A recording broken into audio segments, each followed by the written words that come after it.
सहना भवतु सहनौ भुनक्तु सह वीर्यङ्करवावहै तेजस्विनावधीतमस्तु मा विद्विषावहै। ॐ शान्तिः शान्तिः शान्तिः। सदाशिवसमारम्भां शङ्कराचार्यमध्यमाम् अस्मदाचार्यपर्यन्तां वन्दे गुरुपरम्पराम्।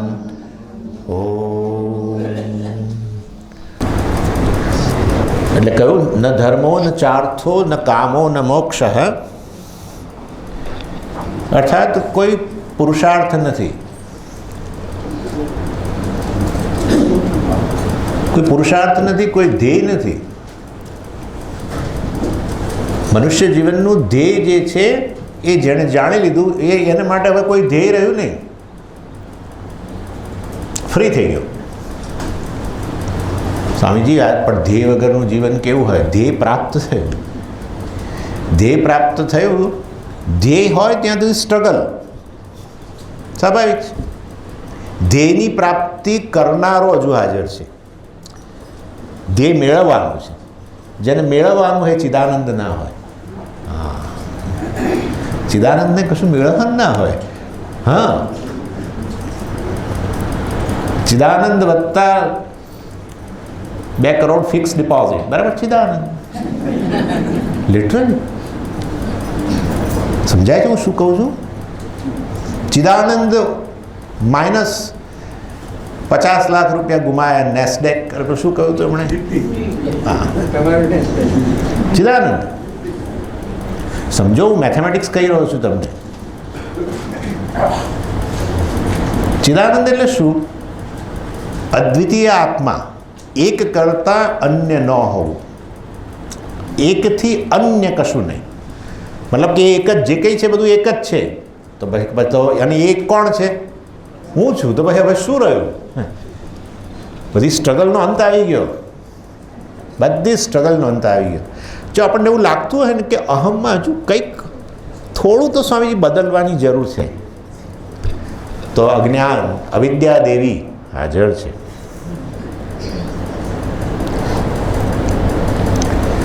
અવિદ્યાને કારણે અહંકાર, જીવને સતત એવું લાગે કે કંઈક પરિવર્તન કરું.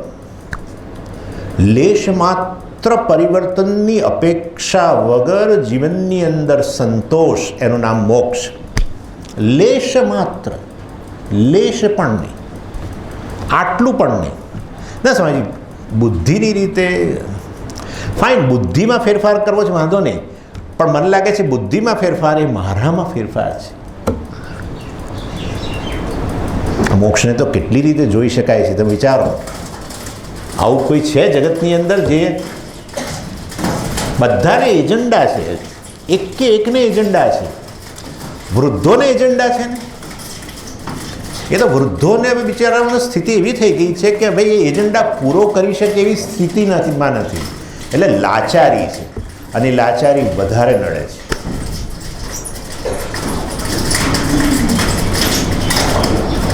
એટલે ઇન શોર્ટ કહેવાનો આશય એ છે કે કોઈ એજન્ડા જ ન રહે. ચિદાનંદ જાણી પછી કોઈ પુરુષાર્થ નહીં. આ એ જ કહે છે, ન અર્થ ન કામ ન ધર્મ ન મોક્ષ. મુક્ત હોય અને મોક્ષ કેવી રીતે પ્રાપ્ત કરવાનો હોય? મોક્ષ ધ્યેય છે, આ બરાબર છે ભાઈ. કોના માટે ધ્યેય છે? ચિદાનંદ માટે મોક્ષ ધ્યેય છે કે જે પોતાને ચિદાનંદ નથી જાણતો એના માટે ધ્યેય છે? છેલ્લું વાક્ય તો ચિદાનંદ રૂપ શિવોહમ શિવોહમ, એના માટે મોક્ષ છે જ નહીં. સમજાયું? અદ્ભુત વસ્તુ છે આ વસ્તુ. તો મને હમણાં સૂજી કે પુરુષાર્થ જ નથી કોઈ આ વ્યક્તિને. પુરુષાર્થ નથી એટલે સ્ટ્રગલ નથી. બધી સ્ટ્રગલ મનુષ્યને એના પુરુષાર્થ, એના ધ્યેયની પ્રાપ્તિ માટે હોય છે. એની દોડાદોડ બધી જીવનની અંદર દોડાદોડ, પરસેવો બધો આ ધ્યેય પ્રાપ્તિ માટે છે. જે ધ્યેય હોય તે એને ખબર નથી કે બધા ધ્યેયની પાછળનું ધ્યેય તો આ છે, મુક્ત થઈ જવું છે. કોઈ પ્રકારના બંધન, કોઈ પ્રકારના દોરડા રાખવા છે જ નહીં. દોરડા કાપવાની જરૂર જ નથી. પોતાને જાણો, જેવો છે એવો જાણો, જેવો છે જાણો, અર્થાત પોતાને ચિદાનંદ જાણો, બસ. એટલે કહ્યું ન ધર્મ ન ચ અર્થ ન કામ ન મોક્ષ.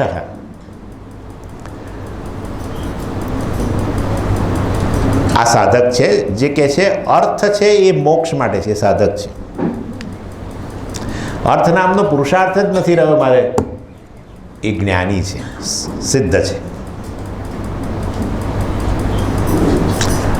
કારણ કે આત્માથી અન્ય કોઈ સિક્યોરિટી છે નહીં. મેં કહ્યું રિટાયરમેન્ટ પ્લાન, મેં સવારે કહ્યું ને, બેસ્ટ રિટાયરમેન્ટ પ્લાન સંન્યાસ છે, અને સંન્યાસ જ્ઞાનનું લક્ષણ છે. એટલે મેં કહ્યું કે અહીંયા ભગવાન જે સંન્યાસની વાત કરે છે, આચાર્ય શંકર જે સંન્યાસની વાત કરે છે, જરા જુદો છે.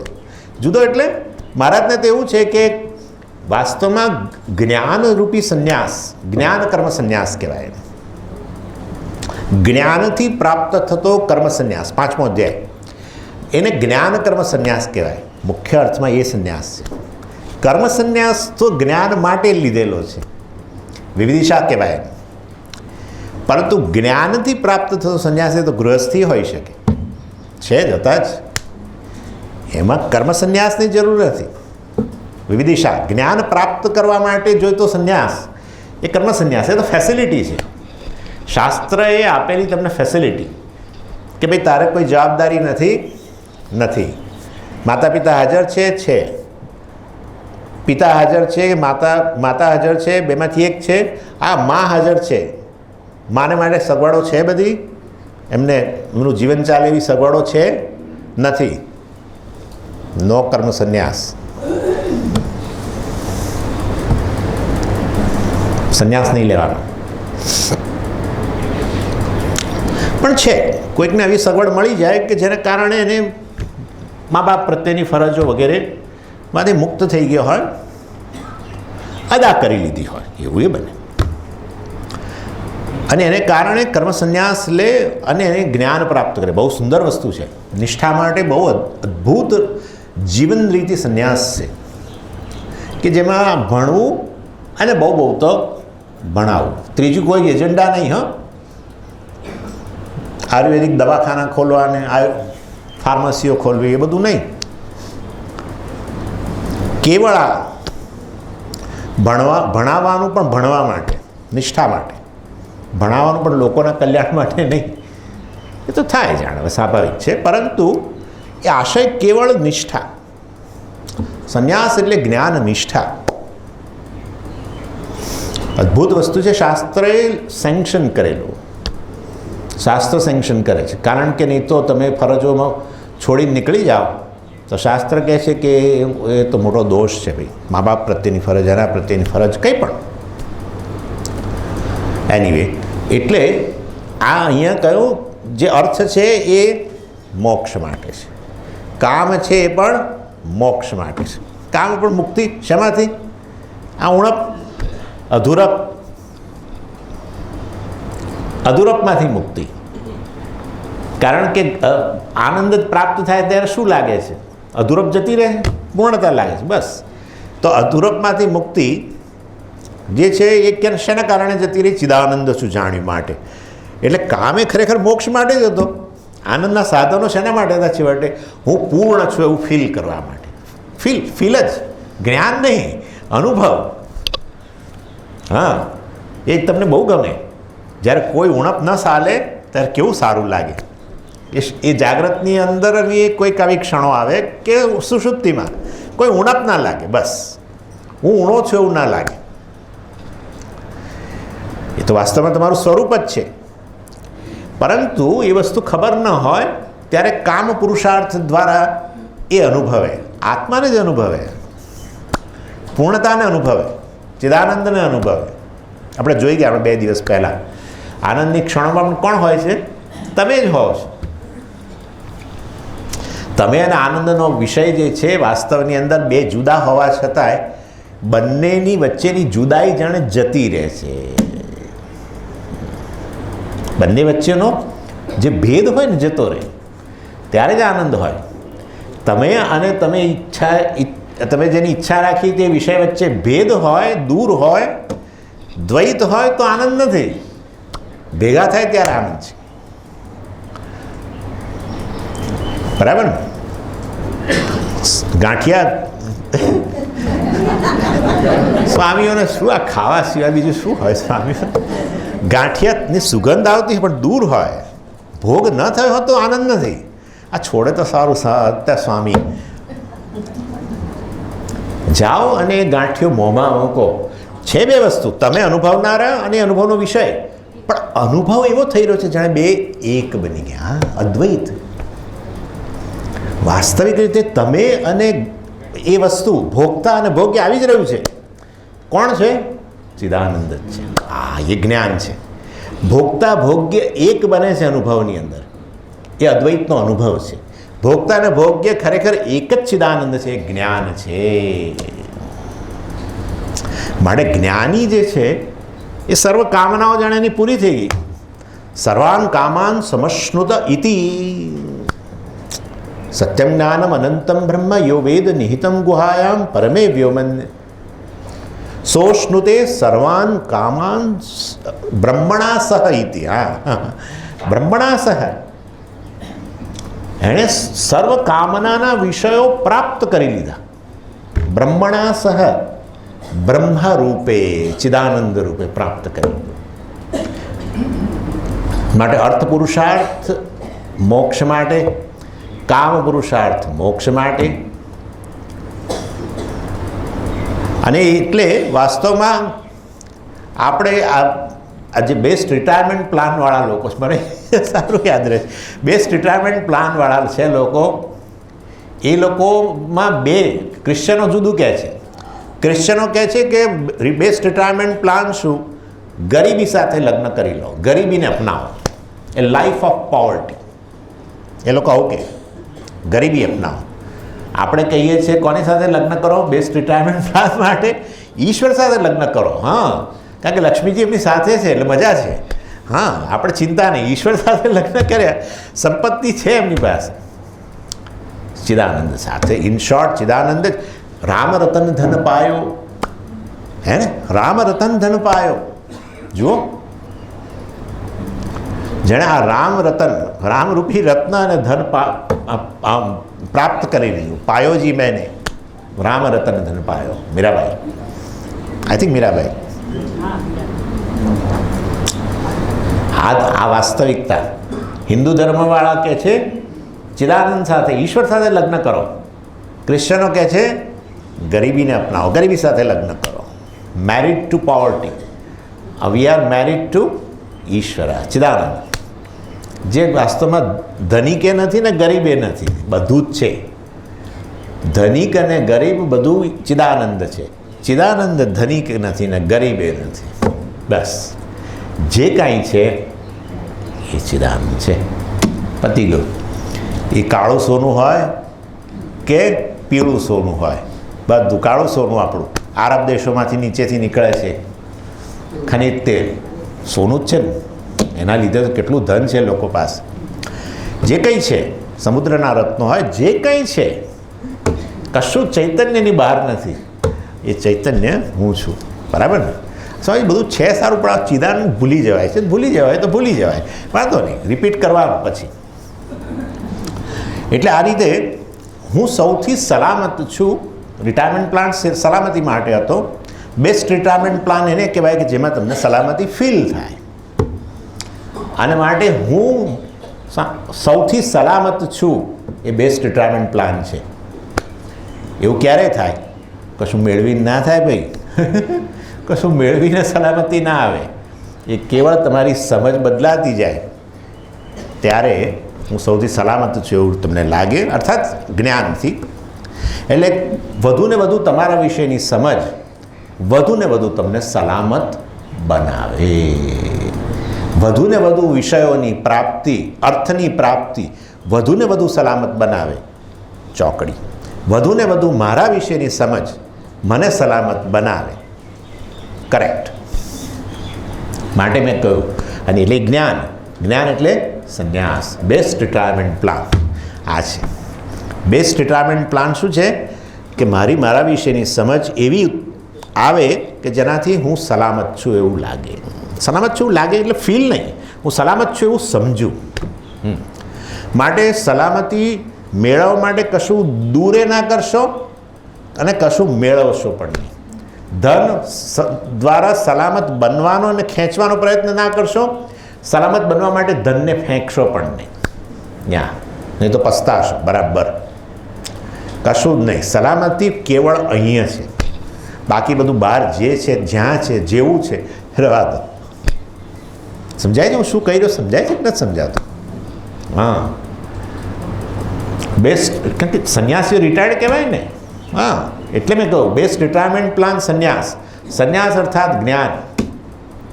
અને કયું જ્ઞાન? હું સલામત છું એ જ્ઞાન. હું બધાને સલામતી આપું છું એવો હું વાસ્તવમાં સ્વરૂપથી સલામત. સમજી એટલે શું? હું અસ્તિત્વ સ્વરૂપ છું. અસલામતી એટલે શું? અસ્તિત્વ સામે ખતરો. અસલામતી એટલે સલામતી એટલે શું? અસ્તિત્વ સામે ક્યારેય ખતરો નહીં. તેવી તો એક જ વસ્તુ છે જેના અસ્તિત્વ સામે ક્યારેય ખતરો નથી, અને એ છે ચૈતન્ય. બસ, ચૈતન્ય છે, હતું, હશે. આ બધું ભૂત, વર્તમાન, ભવિષ્ય જેની અંદર પ્રતિષ્ઠિત છે એવું ચૈતન્ય વાસ્તવમાં સૌથી સલામત છે.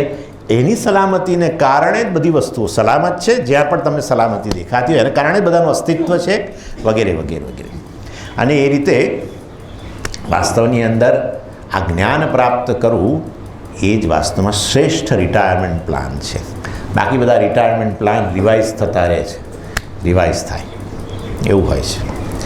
એનીવે, એટલે અને એના માટે મેં તમને સમજાવ્યું હતું આ વસ્તુ કે આ ચિદાનંદની અંદર કંઈ પણ ઉમેરો કે કંઈ પણ એમાંથી બાદ કરો, ચિદાનંદ વત્તા કશું એક્સ વસ્તુ તો એ ચિદાનંદ, ચિદાનંદ માઇનસ એક્સ વસ્તુ ચિદાનંદ.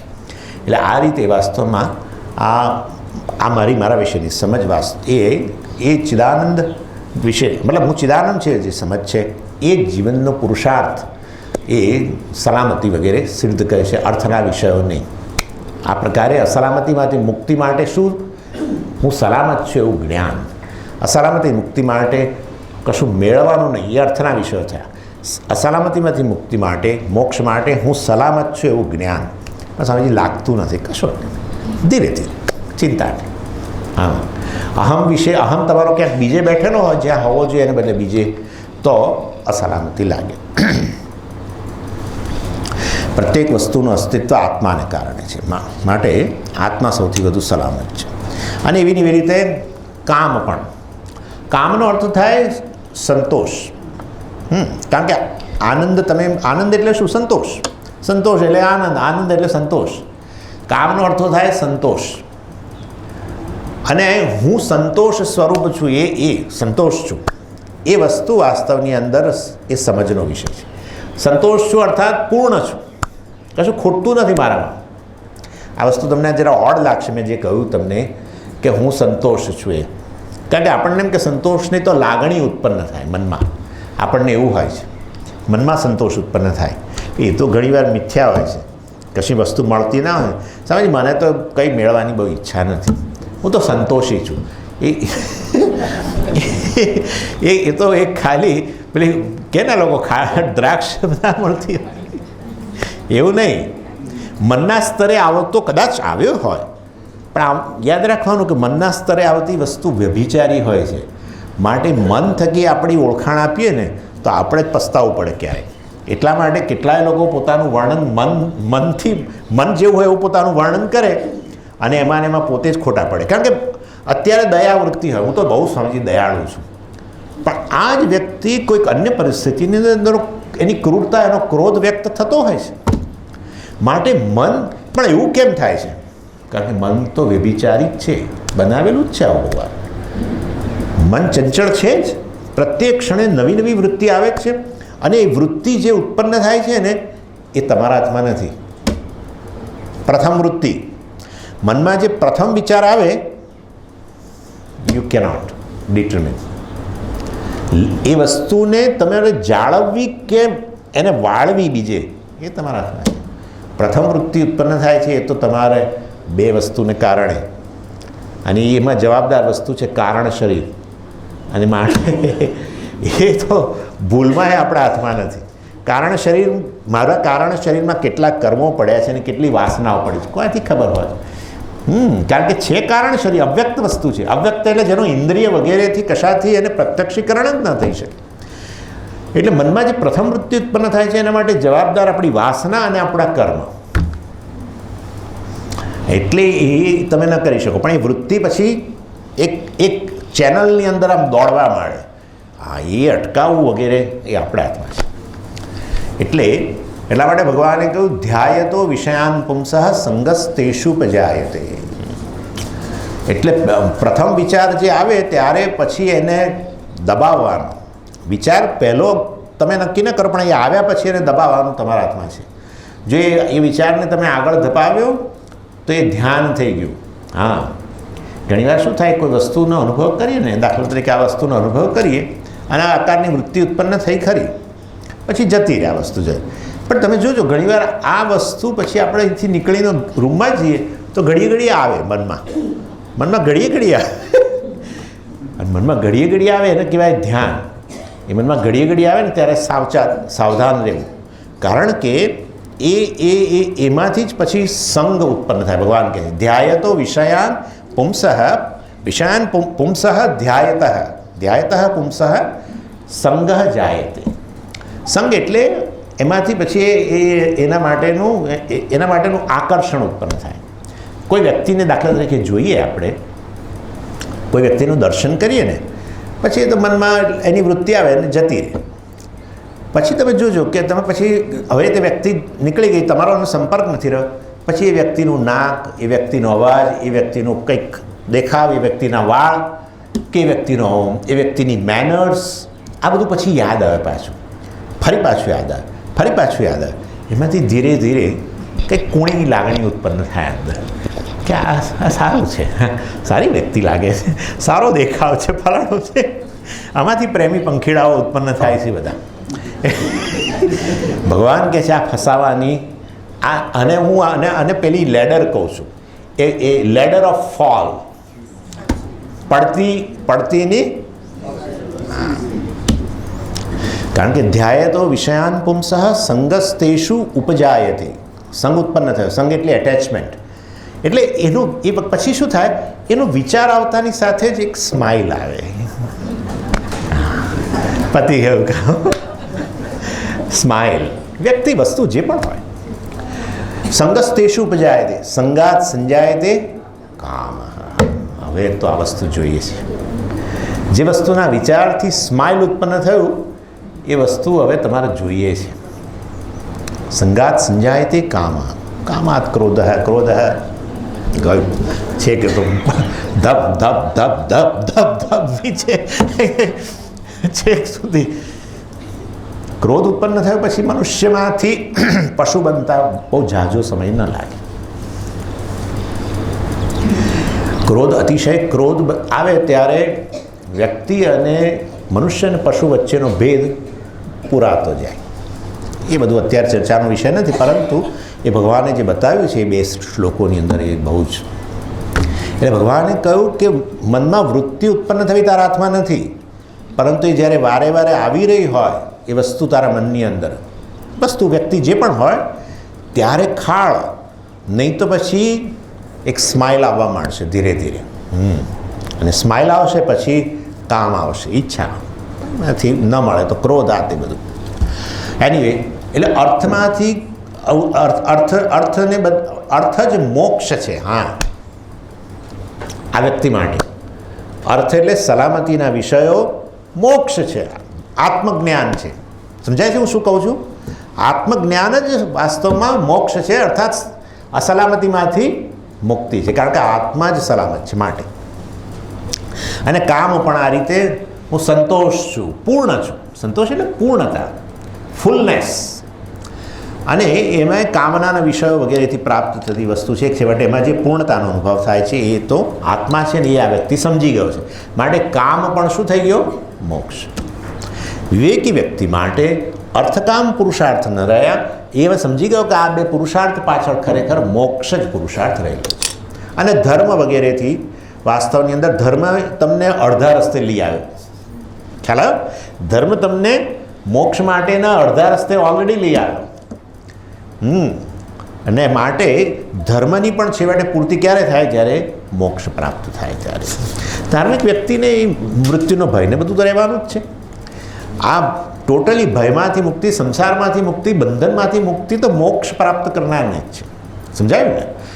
ધાર્મિક વ્યક્તિ હોય પણ હજુ એ પોતાને તો વ્યક્તિ જીવ માને છે ને, એટલે એ તો બીજું બધું ભય આ તો બધું હોય જ. પેલી બીજી વ્યક્તિઓ કરતાં સારી, કારણ કે આત્મસ્વીકાર છે એનો. કંઈક અંશે એ મુક્ત બન્યો છે સંસારમાંથી ધર્મના અનુષ્ઠાનને કારણે. રાગદ્વેષ ઓછા થયા છે, એટલા માટે અજંપો વગેરે બધું ઓછું થયું છે. એટલે એ રીતે વાસ્તવની અંદર ધાર્મિક વ્યક્તિ બીજાઓ અર્થકામના પુરુષાર્થવાળા કરતાં આગળ નીકળ્યો ખરો. એ મુક્તિના માર્ગે આવ્યો, કંઈક અંશે પોતાનો સ્વીકાર કરતો થયો, કંઈક અંશે એના જીવનમાં મુક્તિ પણ છે, ફ્રીડમ છે. Freedom from રાગદ્વેષા. રાગદ્વેષમાંથી મુક્ત થયો છે. માટે અજંપો આ અને બીજી આપણી ઇમોશનલી બધી મુશ્કેલીઓ એ બધામાંથી કંઈક અંશે મુક્ત બન્યો છે. અને એવી વ્યક્તિ છેવટે મોક્ષનો અધિકાર બને. માટે ધર્મ પુરુષાર્થ શેના માટે છે? મોક્ષ માટે છે.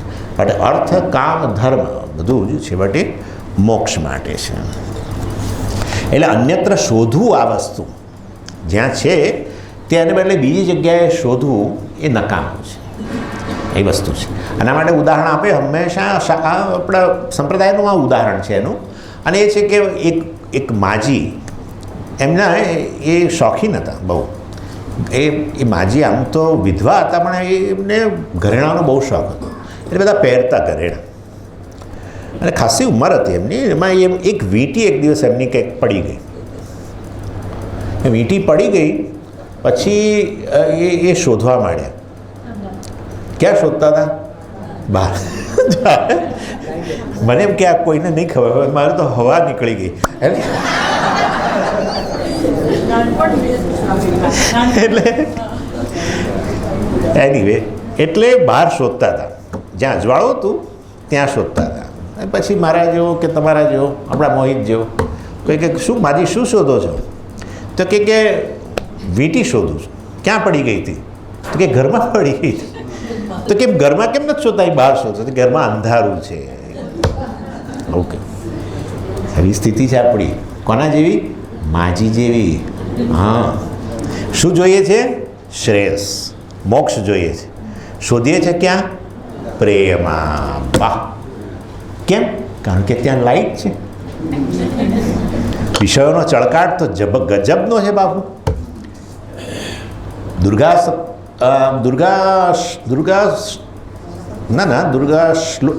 સપ્તશતી નહીં, દુર્ગા ના પેલું એક હે સપ્તશ્લોકી દુર્ગા. Very good. સપ્તશ્લોકી દુર્ગાની અંદર કે છે કે જ્ઞાનીનામપી ચેતાંસી બલાદાકૃષ્ય.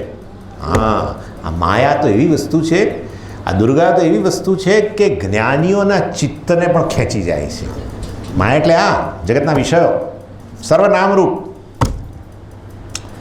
એ નામરૂપનું આકર્ષણ એટલું બધું હોય છે, એનો ચળકાટ એટલો બધો હોય છે કે ભલભલા જ્ઞાનીઓના ચિત્ત પણ ખેંચાઈ જાય છે. એટલે જે વસ્તુ જોઈએ છે એ છે શ્રેયસ, એ પડેલી છે અહીંયા જ.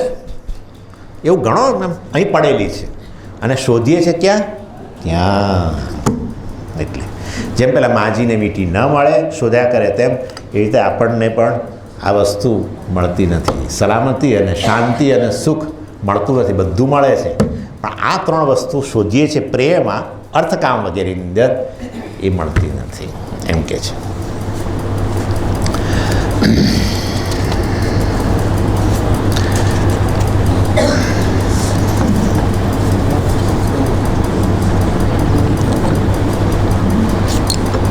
ઓકે, અને મોક્ષના સંદર્ભમાં હવે તો સમજ્યા, ખ્યાલ આવી ગયો તમને કે કહેવાની જરૂર નથી. એટલે મોક્ષ પુરુષાર્થ કેમ નથી એવો પ્રશ્ન હતો, પણ કેમ નથી? કારણ કે હું ચિદાનંદ છું. એટલે હવે મુક્તિ કે મોક્ષ નામનો પુરુષાર્થ મારા માટે રહેતો નથી. ચાલો ચોથો શ્લોક ફરી એકવાર વાંચી લો, પછી આપણે આગળ.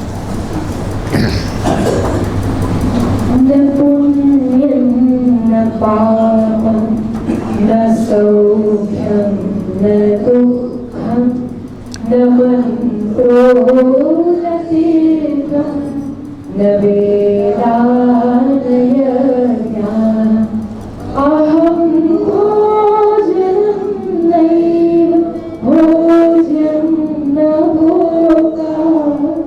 चिदानन्दरूप शिवोऽहं शिवोऽहं चिदानन्दरूप शिवोऽहं शिवोऽहं। જીવનો નિષેધ કરી દીધો અહીંયા. બિલકુલ પ્રથમ બે લાઈનની અંદર કર્મ અને કર્તાનો નિષેધ, ત્રીજી લાઈનમાં ભોગતાનો નિષેધ. કર્તા અને ભોગતા જીવ, નિષેધ આખો કર્મકાંડ જેના ઉપર રહેલો છે એનો જ નિષેધ કરી દીધો. વેદના કર્મકાંડ વિભાગનો બહુ બહુ આમ શું છે ને કે મધુરતાથી આચાર્ય બહુ બહુ વિલક્ષણ હતા. કોઈ કઠોરતા એમનામાં નથી, કડવાશ નહોતી, પણ નિર્દેશ તે જ છે. સમગ્ર કર્મકાંડ જે છે એ કર્મકાંડ કરતા ભોગતાને ઉદ્દેશીને રહેલો છે. અને અહીંયા કહે છે કે હું કરતાય નથી ને ભોગતાય નથી, મતલબ વેદનો કર્મકાંડ વિભાગ જે છે એનો સંપૂર્ણપણે નિષેધ થઈ ગયો, જીવનો નિષેધ થઈ ગયો. ન પુણ્યમ ન પાપમ ન સૌખ્યમ ન દુઃખમ. અર્થાત આ વ્યક્તિ જે યજ્ઞ વગેરે કરે છે એ શેના માટે કરે છે? પુણ્ય માટે. હવે એની અંદર મેં તમને 2 દિવસ પહેલાં કદાચ સત્સંગમાં કહ્યું હતું કે કર્મ કરીએ ને તો કર્મ જો એ 3 પ્રકારના કર્મ છે. એની અંદર કાયિક કર્મ જે છે એમાં પૂજા વગેરે આપણે સ્માર્ત કર્મ, અને વૈદિક કર્મ જે છે પૂજાને તુલ્ય એ છે યજ્ઞ. અને યજ્ઞ કર્મ અને આપણે સામાન્ય પૂજા ઘરમાં કરીએ છીએ તે ષોડશોપચાર પૂજા, એ બેની વચ્ચે પુણ્ય કોણ વધારે આપે એવું મને એક જણે પૂછ્યું હતું પણ ખરું. પણ એ વખતે મને થોડી ક્લેરિટી નથી, સાચું કહું તો. પણ આજે તમને હું કહી શકું છું કે એ યજ્ઞ કર્મ જે છે એ ખરેખર વધારે પુણ્ય ઉત્પન્ન કરે, કારણ કે આયાસ ઘણો વધારે છે, ઘણો વધારે. પૂજા કરતાં અનેક ઘણો પ્રયત્ન આમાં છે. દ્રવ્યો ભેગા કરવાથી માંડીને આપણા શરીરનો આહુતિ વગેરેમાં ઉપયોગ, ઘણું કષ્ટ પણ વેઠવું પડે, કારણ કે ધૂણી આ તે બધું. અને એટલે પૂજા કરતાં અનેક ઘણો વિશાળ ફલક પર રહેલી વસ્તુ છે આ યજ્ઞ. અને માટે યજ્ઞ અને પૂજાની અંદર બંને શારીરિક કર્મ છે જે ઈશ્વર સાથે જોડાયેલા, પરંતુ એની અંદર આ વધારે પુણ્ય આપે છે. એનીવે, ન પુણ્યમ એટલે આ જે કર્મ યજ્ઞ કર્મ વગેરે છે, કારણ કે બીજા એ બીજી લાઈનમાં કહે છે, પણ હું પહેલાં લઈ લઉં છું એની સાથે. એટલે ન પુણ્યમ અર્થાત આ મારે કોઈ પુણ્ય નથી, મારામાં કોઈ પુણ્ય નથી, અથવા મારે કોઈ પુણ્યની જરૂર નથી, જે કહો તે. આઈધર મારામાં કોઈ પુણ્ય નથી, અર્થાત મારે કોઈ પુણ્યના મારા ખાતાની અંદર કોઈ પુણ્ય નથી એમ કહો, કારણ કે હું કરતા જ છું જ નહીં કે હું ભોગતા જ છું નહીં એ દ્રષ્ટિએ. એટલે એ આ વૈદિક કર્મ પણ વગેરે જે છે, યજ્ઞ વગેરે જે છે એ યજ્ઞ વગેરે પણ હું નથી, કારણ કે જો પુણ્ય મારું ના હોય તો પુણ્ય ઉત્પન્ન કરનાર યજ્ઞ પણ વાસ્તવમાં હું નથી, અથવા મારે કોઈ યજ્ઞની જરૂર નથી. હવે અહીંયા છે ને ન મંત્રો ન તીર્થ ન વેદા ન યજ્ઞ એ બધી વસ્તુમાં એ કર્મનો નિર્દેશ કરે છે જેના દ્વારા પુણ્ય કે પાપ વગેરે વસ્તુ ઉત્પન્ન થાય.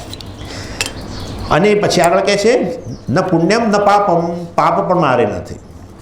પછી કહે છે ન સૌખ્યમ, સુખસ્ય ભાવ સૌખ્યમ, અર્થાત એવી સુખ ઉત્પન્ન કરે એવી પરિસ્થિતિઓ શેના કારણે ઉત્પન્ન થાય? પુણ્યને કારણે.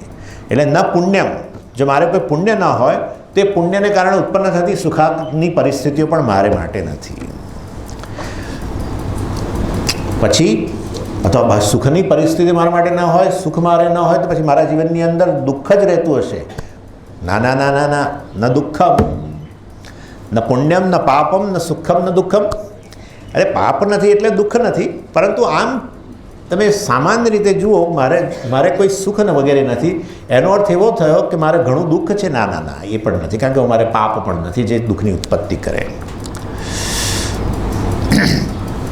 ન મંત્ર એટલે ન મંત્ર પુણ્ય ઉત્પન્ન કરવા માટેના આચાર્ય વિવિધ વસ્તુ બતાવે છે. ક્યાં યજ્ઞ કરો તો પુણ્ય ઉત્પન્ન થાય. યજ્ઞ સિવાય કેવી રીતે ઉત્પન્ન થાય? મંત્ર ચેન્ટિંગ. એટલે આપણે હંમેશા કહીએ છીએ કે વેદનું ચેન્ટિંગ કરનારા, પારાયણ કરનારા લોકો છે એ લોકોને પણ, ઇવન વિષ્ણુ સહસ્રનામ હોય, ભાગવત પારાયણ ગમે તે હોય, શાસ્ત્ર પારાયણ પણ પુણ્ય ઉત્પન્ન કરે છે. એટલે બીજો સોર્સ બતાવે છે. જો તમે યજ્ઞ વગેરે અર્થાત તમારે પુણ્ય ન હોય, જેના માટે તમે યજ્ઞ કરતા હો, યજ્ઞ તમારે ન હોય, યજ્ઞ તમારા માટે ન હોય, યજ્ઞ તમે ન હો, તો વાસ્તવની અંદર આ બીજા પુણ્યના સાધનો છે એ પણ તમારામાં નથી. અને એ છે મંત્રનું ચેન્ટિંગ મતલબ. અને પછી તીર્થ, એટલે મારા માટે કોઈ તીર્થે નથી, મારે કોઈ તીર્થયાત્રાની જરૂર નથી. હા, બદ્રીનાથ વગેરેની જવાની મારે જરૂર નથી, મક્કા મદીના જવાની જરૂર નથી, જમજમ વોટરની જરૂર નથી. તમને ખબર જમજમ વોટર ખબર જ હશે તમને. એટલે આ લોકો જે મક્કા મદીના જે હજ યાત્રા કરવા જાય એ લોકો ત્યાંથી પવિત્ર જળ લઈને આવે. બધા હજ યાત્રીઓ ત્યાં એવું કહેવાય છે મદીનામાં કે કૂવો છે, એ કૂવાના પાણીને જમજમ વોટર કહે છે, જમજમ પાણી, જમજમ જળ. અને એ લોકો ભરી ભરીને આવે છે.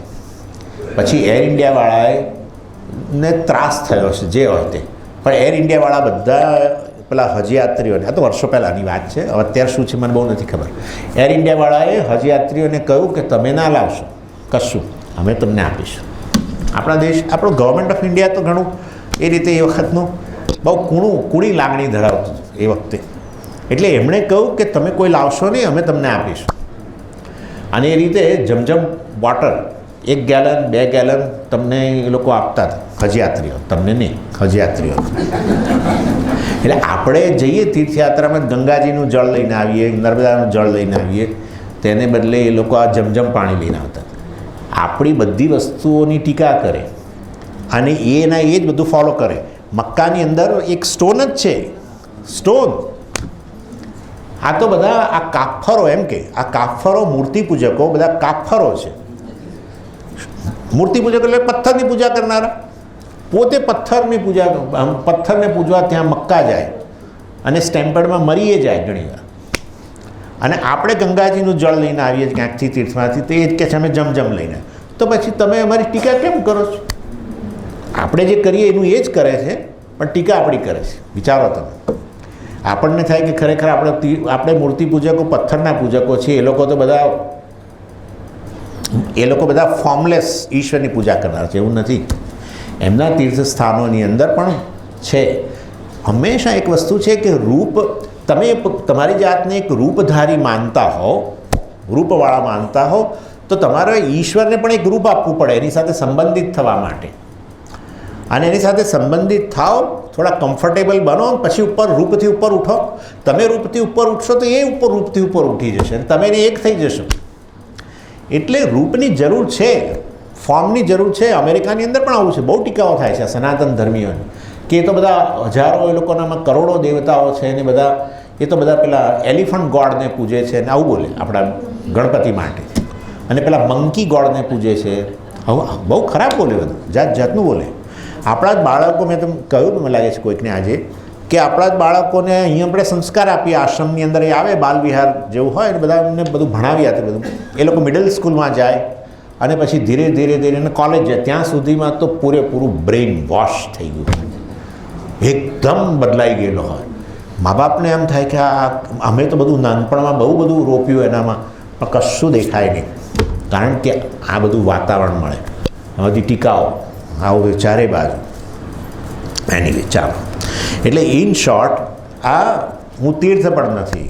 હું પછી શું કહે છે આગળ, ન પુણ્યમ ન પાપમ ન સૌખ્યમ ન દુઃખમ ન મંત્રો ન તીર્થ ન વેદા. હું વેદ નથી કે વેદ મારે માટે નથી.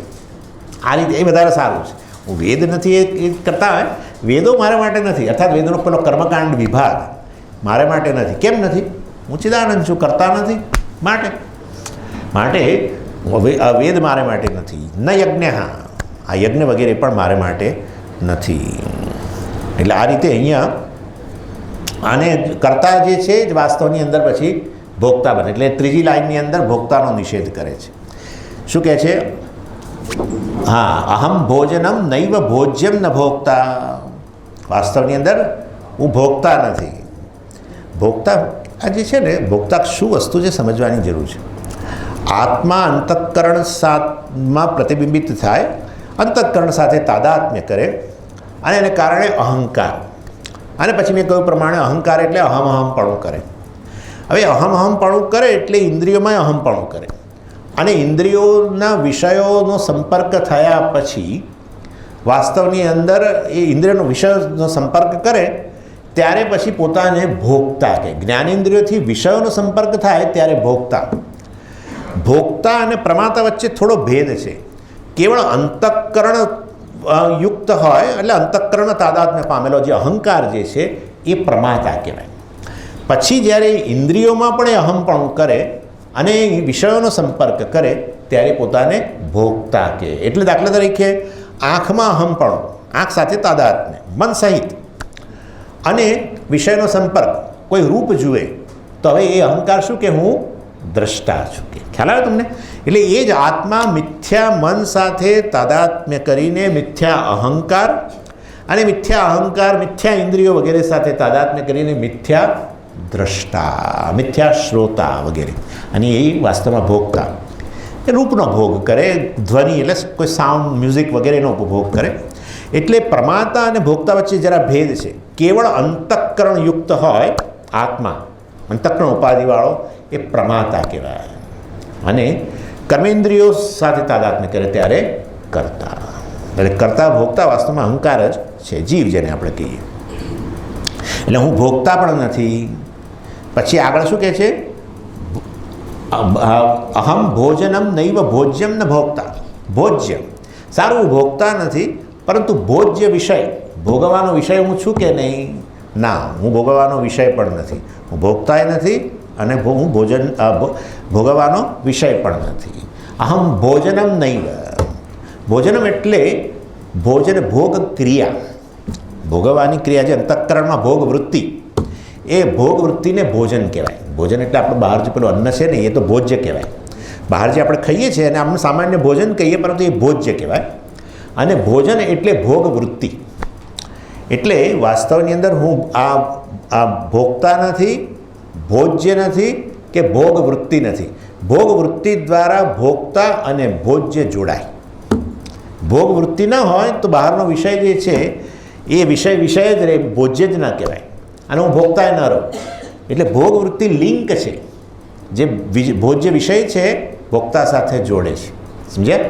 એટલે આ રીતે હું આ ત્રણેયમાંથી એકે નથી. તો આ ત્રણે કોણ છે? આ ત્રણે હું છું.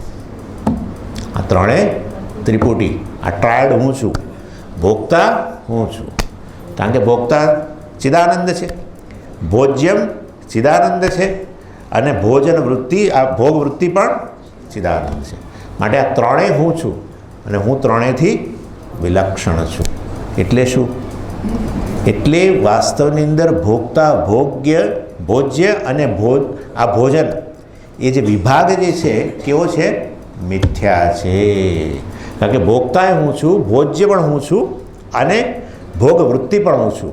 તો એનો અર્થ એવો થયો કે વાસ્તવની અંદર હું ખરેખર આ બધા વિભાગોથી પર એવો પૂર્ણ ચૈતન્ય છું. મેં તમને ગઈકાલે જ આ વસ્તુ સમજાવી છે. પૂર્ણતાનો અર્થ એવો નહીં કે આપણે આમ જોઈએ કે આ બાજુ જોઈએ. હંમેશા પૂર્ણતાનો અર્થ આ રીતે લેવાનો કે અનુભવની અંદર રહેલી ત્રણ વસ્તુઓ હું જ છું, પણ હું ખરેખર આ ત્રણેયથી વિલક્ષણ છું. તો એનો અર્થ એવો થયો, મારી અંદર કોઈ ભાગ પાડનાર છે નહીં. ભોગતા હું હોઉં, પણ હું ભોગતા ન હોઉં, તો વાસ્તવની અંદર ભોગતા મિથ્યા છે અને હું ચિદાનંદ છું. ચિદાનંદ જ વ્યાપીને ભોગતાને વ્યાપીને રહેલો છે, ભોજ્યને વ્યાપીને રહેલો છે, ભોજનને વ્યાપીને એટલે ભોગ વૃત્તિને પણ વ્યાપીને રહેલો છે. કારણ કે આ ત્રણેયનું અસ્તિત્વ શેમાં સિદ્ધ થાય છે? ચિદાનંદમાં સિદ્ધ થાય છે. એટલે ચૈતન્યમાં સિદ્ધ થાય છે. એવો ચૈતન્ય વાસ્તવમાં પૂર્ણ છે, આનંદ સ્વરૂપ છે. એ રીતે આને સમજવાનું. એટલે આ રીતે અહીંયા બતાવ્યું, અહમ ભોજનમ નૈવ ભોજ્યમ ન ભોગતા ચિદાનંદ રૂપ શિવોહમ શિવોહમ. ન મંત્ર, ન પુણ્યમ, ન પાપમ, ન સૌખ્યમ, ન દુઃખમ. અર્થાત એ બધું આ કર્મફળ છે. જો કર્મફળ છે ને બે પ્રકારના હોય. મેં તમને વાત કરી હતી જો કે આ વસ્તુ, કર્મનું કર્મફળ બે રીતે હોય છે. એક છે દ્રષ્ટફળ અને બીજું છે અદૃષ્ટ. એટલે જ્યારે કોઈ ખોટું કામ કરીએ ને ત્યારે બે કર્મફળ ઉત્પન્ન થાય. સારું કામ કરીએ ત્યારે પણ બે કર્મફળ ઉત્પન્ન થાય. ખોટું કામ કરો ત્યારે જે પેલી ગિલ્ટ ઉત્પન્ન થાય, અપરાધની લાગણી, એ દ્રષ્ટ કર્મફળ છે. અને ખોટું કામ કરવાને કારણે સમજો કે વેદે કહ્યું કે આ પ્રમાણે કરવું, એને બદલે ઉલટી રીતે કર્યું, તો એ ખોટું કામ કર્યું એને કારણે પાપ જે ઉત્પન્ન થાય એ અદ્રષ્ટ છે. પરંતુ એ અપરાધની લાગણી ઉત્પન્ન થઈ એ દ્રષ્ટ ફળ છે. એવી રીતે સારું કામ કરો ત્યારે એક સારી લાગણી ઉત્પન્ન થાય એ દ્રષ્ટ ફળ છે, અને જે પુણ્ય ઉત્પન્ન થાય એ અદૃષ્ટ છે. સમજી ગયા? એટલે અહીંયા તો વાસ્તવની અંદર કહે છે હું ભોગતા પણ નથી, કર્મફળનો ભોગતા પણ વગેરે નથી, અને અકર્મફળનો, કારણ કે હું કરતા નથી. જે કરતા હોય એ ભોગતા હોય, પરંતુ વાસ્તવની અંદર હું કરતાય નથી ને ભોગતાય નથી. આ અહીંયા કહ્યું. બીજી એક નાની વસ્તુ કહી દઉં જોડે જોડે, કે આપણે જે કંઈ કર્મ કરીએ છીએ એ કર્મ વાસ્તવની અંદર ખરેખર કર્મફળ ભોગવવા માટે કરીએ છીએ. એટલે આવું જ્યારે કહીએ ને ત્યારે કેટલાક લોકો વિરોધ ઉઠાવે કે સ્વામીજી હું કર્મફળ માટે નથી કરતો, પગાર માટે. ચાલો સાદી વસ્તુ, હું આ નોકરી કરું છું એ કંઈક ખરેખર પેમેન્ટ પગાર માટે નથી કરતો. હું તો મને કામ ગમે છે હું કરું છું. આવું બધું બોલતા હોય છે લોકો. મને કામ ગમે છે ને માટે હું કરતો હોઉં છું, એટલે હું કરતા છું પણ ભોગતા નથી. આવું કે લોકો કે મારે કર્મફળની અપેક્ષા જ નથી. એ સિવાય બધી અહીંયા સેવા પ્રવૃત્તિ ચાલતી હોય, આપણે આવું જ કહીએ કે સ્વામીજી મારે હું એક રૂપિયો લેતી નથી કે લેતો નથી, અને માટે ખરેખર હું તો કરતા ખરો કે કરત્રી ખરી, પરંતુ ભોગત્રી નથી. એમ વાત ખોટી જ છે. કારણ કે એ કરીએ છીએ, કારણ કે કરવાથી શું આવે છે? આનંદ. પતી ગયો. આનંદ આવે તો એ આનંદ ભોગવનારો તો બેઠો જ છે. એટલે ગમે તે કર્મ કરો, કર્મ ફળ માટે કરો કે કર્મ વાસ્તવની અંદર આનંદ માટે કરો, જે કરતા છે એ જ ભોગતા છે, એ તો નિશ્ચિત છે. આ રીતે એ કહ્યું. અને આ કર્તૃત્વ અને ભોક્તૃત્વનો ત્યાગ કરીને પછી કહ્યું ચિદાનંદ રૂપ છું, ચિદાનંદ રૂપ છું. કારણ કર્તૃત્વ ભોક્તૃત્વ આમે આગંતુક છે વાસ્તવની અંદર. આગંતુક છે એટલે જાગ્રત કાળે વાસ્તવની અંદર દેખાય છે કર્તૃત્વ ભોક્તૃત્વ, પણ સુષુપ્તિમાં રહેતું નથી. સપનાની અંદર કરતા ભોગતા જુદો છે. સપનાનો ભોગતા એ જાગ્રતનો કરતા ભોગતા નથી. સપનામાં કરેલા કામ એનું ફળ વાસ્તવમાં તમને જાગ્રતમાં મળતું નથી. જો સપનામાં કરેલા કોઈકની, સપનામાં હિંસા કરી હોય તમે કોઈકની, એનું ફળ તમને જાગ્રતમાં મળવાનું હોય તો એક જ કરતા ચાલુ રહ્યું કહેવાય. પરંતુ એવું થતું નથી. સપનાના કર્મોનું ફળ કદાચ સપનામાં મળી જાય, પરંતુ જાગ્રતમાં નથી મળતું. જાગ્રતના કર્મોનું ફળ જાગ્રતમાં મળે છે. માટે તમે જેને અત્યારે કરતા ભોગતા જીવ કર્યા કરો છો એ તો થોડા કલાકોનો છે. સપનામાંય નથી, અને સપનામાં જુદો છે, અને સુષુપ્તિમાં તો બિલકુલ નથી. પરંતુ અહમ જે છે કેવો છે? એ સદાય સાક્ષી છે. આ કરતા ભોગતાનો જીવનો સાક્ષી છે. માટે કર્તૃત્વ ભોક્તૃત્વ આગંતુક છે, અને હું ચિદાનંદ છું વગેરે વગેરે. ચાલો હવે આગળ 5મો અને 6ઠ્ઠો શ્લોક આપણે કાલે જોઈશું. ઓમ પૂર્ણમદ પૂર્ણમિદમ પૂર્ણાત પૂર્ણમુદચ્યતે પૂર્ણસ્ય પૂર્ણમાદાય પૂર્ણમેવાવશિષ્યતે. ઓમ શાંતિ શાંતિ શાંતિ. હરિ ઓમ શ્રી ગુરુભ્યો નમઃ. હરિ ઓમ.